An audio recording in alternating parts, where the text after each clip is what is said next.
ભાજપના સાંસદ રામ મોકરિયાએ સરકારી વિભાગની પોલ ખોલી નાખી છે। સરકારી વિભાગમાં જે લોલમ લોલ ચાલી રહી છે તેની પોલ ખોલી ભાજપ સાંસદ રામ મોકરિયાએ પુરવઠા વિભાગની પોલ ખોલી છે।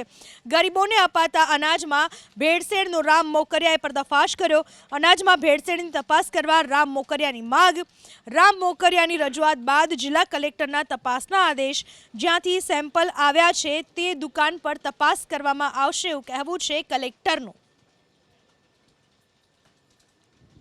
તપાસના આદેશ આપ્યા છે અને જ્યાંથી એમને સેમ્પલ કલેક્ટ કર્યા છે એની ટેસ્ટિંગ માટે અમે લેબોરેટરીમાં મોકલશું। સર આપણે જે રાજ્યસભાના સાંસદે ફરિયાદ કરી જનરલી આપણે સેમ્પલ બધા તપાસી જે માલ આવે એ સેમ્પલ ઓલરેડી જે માલ હોય છે એ જેમ આપ કહો છો લેબોરેટરીમાંથી અપ્રુવલ થાય ત્યાર પછી રિલીઝ હોય છે।